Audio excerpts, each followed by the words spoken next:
ಹಿರಿಯರ್ ರಾಜ್ಯ ಸರ್ಕಾರದ ಕೊನೆ ಕ್ಷಣದ ಆಫರ್ ವಿಫಲವಾಗಿದೆ.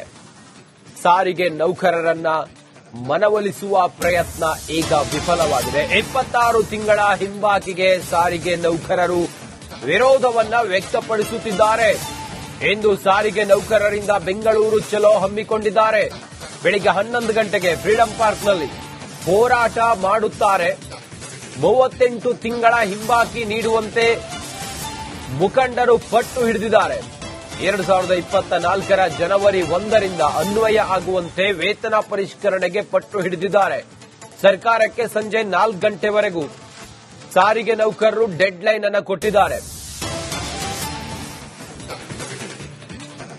ಮತ್ತು ವೇತನ 14 ತಿಂಗಳ ಜೊತೆಗೆ ಇನ್ನೂ 12 ತಿಂಗಳು ಕೊಡೋದು ಮತ್ತು ವೇತನ ಪರಿಷ್ಕರಣೆ 1/3/25ರಿಂದ ಆಗುತ್ತೆ ಅಂತ, ಮತ್ತೆ ಎಷ್ಟು ವೇತನ ಪರಿಷ್ಕರಣೆ ಮಾಡಬೇಕಂತ ಸಂಘಟನೆಗಳ ಜೊತೆ ಮಾತಾಡಿ ತೀರ್ಮಾನ ತಗೊಳ್ತೀವಿ. 14 ತಿಂಗಳ ಜೊತೆಗೆ ಇನ್ನೂ 12 ತಿಂಗಳು ಕೊಡೋದು ಮತ್ತು ವೇತನ ಪರಿಷ್ಕರಣೆ 1/3/25ರಿಂದ ಆಗುತ್ತೆ ಅಂತ, ಮತ್ತೆ ಎಷ್ಟು ವೇತನ ಪರಿಷ್ಕರಣೆ ಮಾಡಬೇಕಂತ ಸಂಘಟನೆಗಳ ಜೊತೆ ಮಾತಾಡಿ ತೀರ್ಮಾನ ತಗೊಳ್ತೀವಿ. ಅವರು 38 ತಿಂಗಳು ಅಂತ ಅವರು, ಮತ್ತೆ ಹಿಂದಿನ ಸರ್ಕಾರ ಇದ್ದಾಗ 4 ವರ್ಷಕ್ಕೊಮ್ಮೆ ವೇತನ ಪರಿಷ್ಕರಣೆ ಆಗಬೇಕಾಗಿತ್ತು. 20ರಲ್ಲಿ ಆಗಿರಲಿಲ್ಲ, ಕೋವಿಡ್ ಎಲ್ಲ ಇತ್ತು. 23ರಲ್ಲಿ ಮಾಡಿದ್ರು. 23ರಲ್ಲಿ ಮಾಡಿದಾಗ ಪ್ರಾಸ್ಪೆಕ್ಟಿವ್ ವೇತನ ಪರಿಷ್ಕರಣೆ ಮಾಡಿಬಿಟ್ರು. ಅದು ರೆಟ್ರಾಸ್ಪೆಕ್ಟಿವ್ ಆಗಬೇಕಾಗಿತ್ತು ಅಂತ ಎಲ್ಲ ಸಂಘಟನೆಗಳ ವಾದ. ರಾಜ್ಯ ಸರ್ಕಾರದ ಕೊನೆ ಕ್ಷಣದ ಆಫರ್ ವಿಫಲವಾಗಿದೆ. ಸಾರಿಗೆ ನೌಕರರನ್ನ ಮನವೊಲಿಸುವ ಪ್ರಯತ್ನ ಈಗ ವಿಫಲವಾಗಿದೆ. 26 ತಿಂಗಳ ಹಿಂಬಾಕಿಗೆ ಸಾರಿಗೆ ನೌಕರರು ವಿರೋಧವನ್ನ ವ್ಯಕ್ತಪಡಿಸುತ್ತಿದ್ದಾರೆ ಎಂದು ಸಾರಿಗೆ ನೌಕರರಿಂದ ಬೆಂಗಳೂರು ಚಲೋ ಹಮ್ಮಿಕೊಂಡಿದ್ದಾರೆ. ಬೆಳಿಗ್ಗೆ 11 ಗಂಟೆಗೆ ಫ್ರೀಡಂ ಪಾರ್ಕ್ನಲ್ಲಿ ಹೋರಾಟ ಮಾಡುತ್ತಾರೆ. 38 ತಿಂಗಳ ಹಿಂಬಾಕಿ ನೀಡುವಂತೆ ಮುಖಂಡರು ಪಟ್ಟು ಹಿಡಿದಿದ್ದಾರೆ.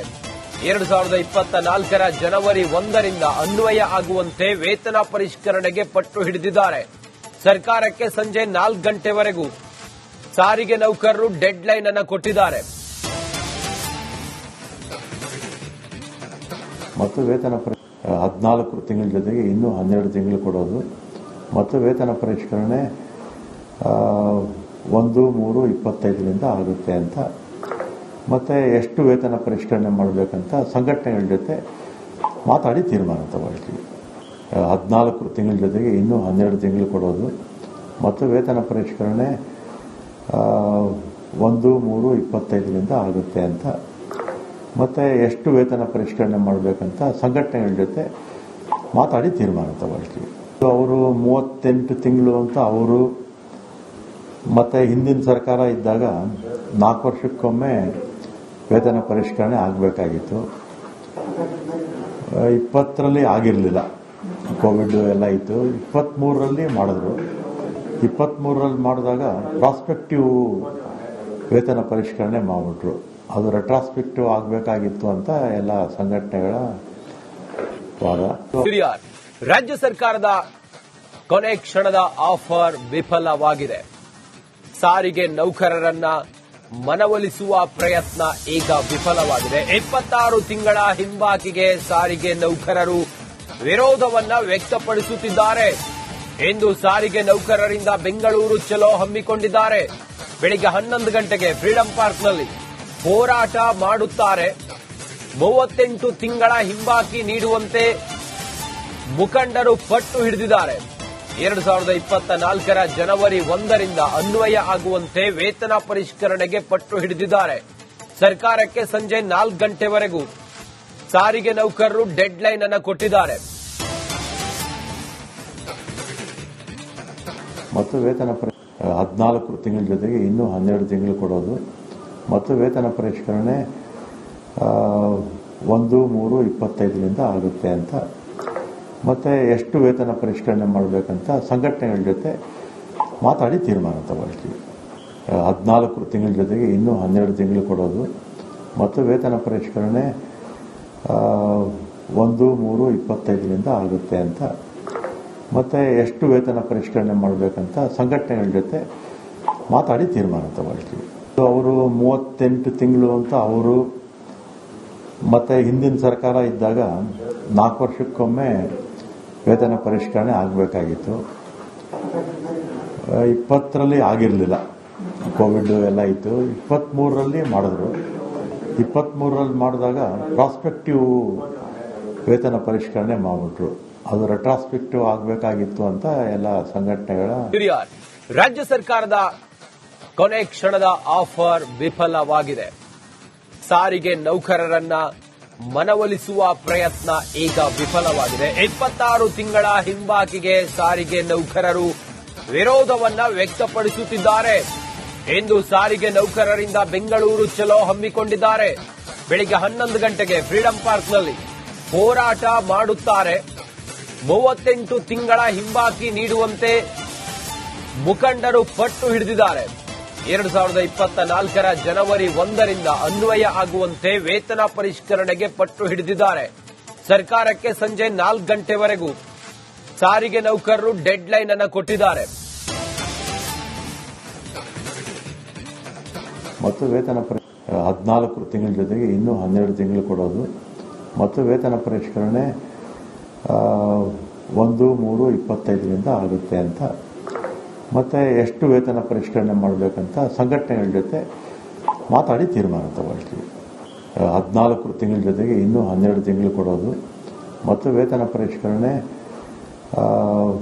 1/3/25ರಿಂದ ಆಗುತ್ತೆ ಅಂತ. ಮತ್ತೆ ಎಷ್ಟು ವೇತನ ಪರಿಷ್ಕರಣೆ ಮಾಡಬೇಕಂತ ಸಂಘಟನೆಗಳ ಜೊತೆ ಮಾತಾಡಿ ತೀರ್ಮಾನ ತಗೊಳ್ತೀವಿ. ಅವರು 38 ತಿಂಗಳು ಅಂತ ಅವರು ಮತ್ತೆ ಹಿಂದಿನ ಸರ್ಕಾರ ಇದ್ದಾಗ 4 ವರ್ಷಕ್ಕೊಮ್ಮೆ ವೇತನ ಪರಿಷ್ಕರಣೆ ಆಗಬೇಕಾಗಿತ್ತು. 20ರಲ್ಲಿ ಆಗಿರಲಿಲ್ಲ, ಕೋವಿಡ್ ಎಲ್ಲ ಇತ್ತು. 23ರಲ್ಲಿ ಮಾಡಿದ್ರು. 23ರಲ್ಲಿ ಮಾಡಿದಾಗ ಪ್ರಾಸ್ಪೆಕ್ಟಿವ್ ವೇತನ ಪರಿಷ್ಕರಣೆ ಮಾಡಿಬಿಟ್ರು. ಅದು ರೆಟ್ರಾಸ್ಪೆಕ್ಟಿವ್ ಆಗಬೇಕಾಗಿತ್ತು ಅಂತ ಎಲ್ಲ ಸಂಘಟನೆಗಳ ವಾದ. ರಾಜ್ಯ ಸರ್ಕಾರದ ಕೊನೆ ಕ್ಷಣದ ಆಫರ್ ವಿಫಲವಾಗಿದೆ. ಸಾರಿಗೆ ನೌಕರರನ್ನ ಮನವೊಲಿಸುವ ಪ್ರಯತ್ನ ಈಗ ವಿಫಲವಾಗಿದೆ. 26 ತಿಂಗಳ ಹಿಂಬಾಕಿಗೆ ಸಾರಿಗೆ ನೌಕರರು ವಿರೋಧವನ್ನ ವ್ಯಕ್ತಪಡಿಸುತ್ತಿದ್ದಾರೆ. ಇಂದು ಸಾರಿಗೆ ನೌಕರರಿಂದ ಬೆಂಗಳೂರು ಚಲೋ ಹಮ್ಮಿಕೊಂಡಿದ್ದಾರೆ. ಬೆಳಿಗ್ಗೆ 11 ಗಂಟೆಗೆ ಫ್ರೀಡಂ ಪಾರ್ಕ್ನಲ್ಲಿ ಹೋರಾಟ ಮಾಡುತ್ತಾರೆ. 38 ತಿಂಗಳ ಹಿಂಬಾಕಿ ನೀಡುವಂತೆ ಮುಖಂಡರು ಪಟ್ಟು ಹಿಡಿದಿದ್ದಾರೆ. 2024ರ ಜನವರಿ 1ರಿಂದ ಅನ್ವಯ ಆಗುವಂತೆ ವೇತನ ಪರಿಷ್ಕರಣೆಗೆ ಪಟ್ಟು ಹಿಡಿದಿದ್ದಾರೆ. ಸರ್ಕಾರಕ್ಕೆ ಸಂಜೆ 4 ಗಂಟೆವರೆಗೂ ಸಾರಿಗೆ ನೌಕರರು ಡೆಡ್ ಲೈನ್ ಅನ್ನು ಕೊಟ್ಟಿದ್ದಾರೆ. ಮತ್ತು ವೇತನ 14 ತಿಂಗಳ ಜೊತೆಗೆ ಇನ್ನೂ 12 ತಿಂಗಳು ಕೊಡೋದು ಮತ್ತು ವೇತನ ಪರಿಷ್ಕರಣೆ 1/3/25ರಿಂದ ಆಗುತ್ತೆ ಅಂತ. ಮತ್ತೆ ಎಷ್ಟು ವೇತನ ಪರಿಷ್ಕರಣೆ ಮಾಡಬೇಕಂತ ಸಂಘಟನೆಗಳ ಜೊತೆ ಮಾತಾಡಿ ತೀರ್ಮಾನ ತಗೊಳ್ತೀವಿ. 14 ತಿಂಗಳ ಜೊತೆಗೆ ಇನ್ನೂ 12 ತಿಂಗಳು ಕೊಡೋದು ಮತ್ತು ವೇತನ ಪರಿಷ್ಕರಣೆ 1/3/25ರಿಂದ ಆಗುತ್ತೆ ಅಂತ. ಮತ್ತೆ ಎಷ್ಟು ವೇತನ ಪರಿಷ್ಕರಣೆ ಮಾಡಬೇಕಂತ ಸಂಘಟನೆಗಳ ಜೊತೆ ಮಾತಾಡಿ ತೀರ್ಮಾನ ತಗೊಳ್ತೀವಿ. ಅವರು 38 ತಿಂಗಳು ಅಂತ ಅವರು ಮತ್ತೆ ಹಿಂದಿನ ಸರ್ಕಾರ ಇದ್ದಾಗ 4 ವರ್ಷಕ್ಕೊಮ್ಮೆ ವೇತನ ಪರಿಷ್ಕರಣೆ ಆಗಬೇಕಾಗಿತ್ತು. 20ರಲ್ಲಿ ಆಗಿರಲಿಲ್ಲ, ಕೋವಿಡ್ ಎಲ್ಲ ಇತ್ತು. 23ರಲ್ಲಿ ಮಾಡಿದ್ರು. 23ರಲ್ಲಿ ಮಾಡಿದಾಗ ಪ್ರಾಸ್ಪೆಕ್ಟಿವ್ ವೇತನ ಪರಿಷ್ಕರಣೆ ಮಾಡಿಬಿಟ್ರು. ಅದು ರೆಟ್ರಾಸ್ಪೆಕ್ಟಿವ್ ಆಗಬೇಕಾಗಿತ್ತು ಅಂತ ಎಲ್ಲ